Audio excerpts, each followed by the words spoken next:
Alright, welcome back to Aaron's 1972 Datsun 510, and today we're going to finish this patch panel as well as put the battery tray in, or battery box in.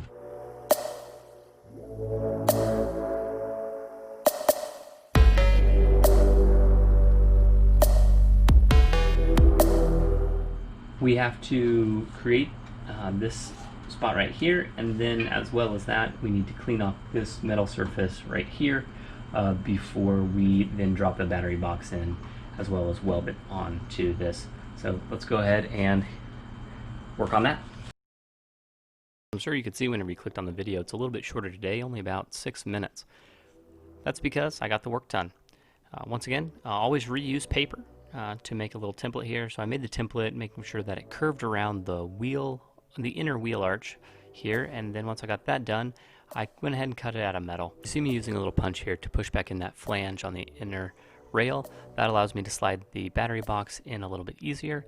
And now, continuing to use that little bit of floor I have left over, I go ahead and cut out this piece. Once I get that done, I then put it into place and start welding it into place. I like to clean up all the areas with a wire wheel. Again, I hate the wire wheel because it hurts me so often, so make for sure to wear proper safety protection whenever you're using those.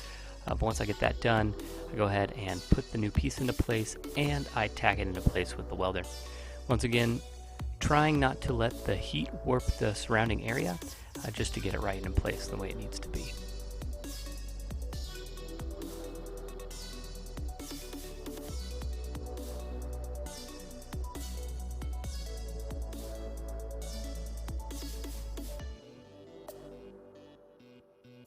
You can see me taking my own advice from my last video, which is make for sure to bring the light along so you can actually see what you're welding.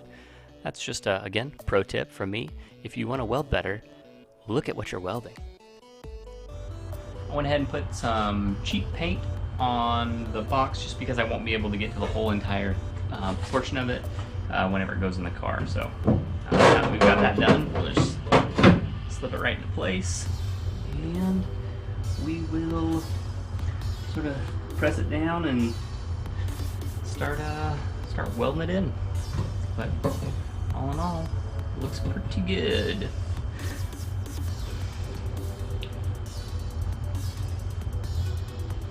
I think I'm gonna try to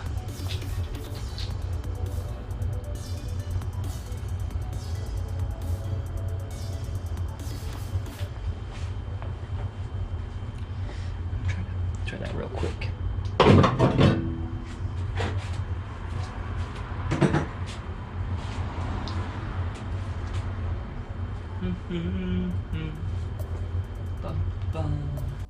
I'll be honest, I have zero idea why I wandered away and what I did there. But then I go ahead and put in the battery box. I start by welding the corners after I've got it clamped down in a few areas, and then I use the hammer to persuade these flanges against the metal that I want to weld it to. Today's episode is brought to you by hammers. Hammers that smash metal and make it go against other metal. But once I've done that, again, just continue to tack it with the welder into place, just moving around. One thing that you won't see me do in this episode is I also add in welded bolts that will be the tie down for the battery. I add those right after I get done filming the video. I'm like, oh yeah, I need those bolts. So I went ahead and set them on there and welded them to the outside flange, so that way the battery won't slide out if I get in a rollover, which let's hope never happens in this car, because that would suck.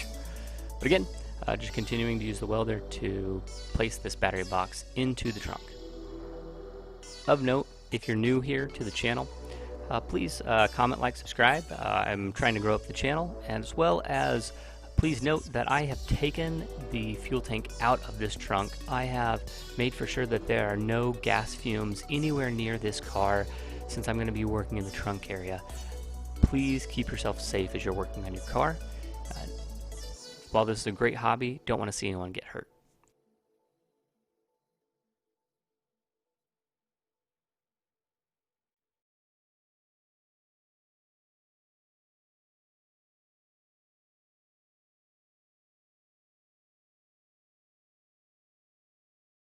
So guess what? I've got a battery box in the car, fully welded all the way around. I don't really know whether I actually have to weld all the way around on these things. Like, maybe it's just better just to do like a couple here, here, and here. I started out with just like, oh, actually, I missed a spot right here. But like, so I'll fix that. But I don't know. I mean, I would say it's definitely more solid than what it was originally. I've got a little jack underneath here, just holding it up with wood, so that way I can hammer on it.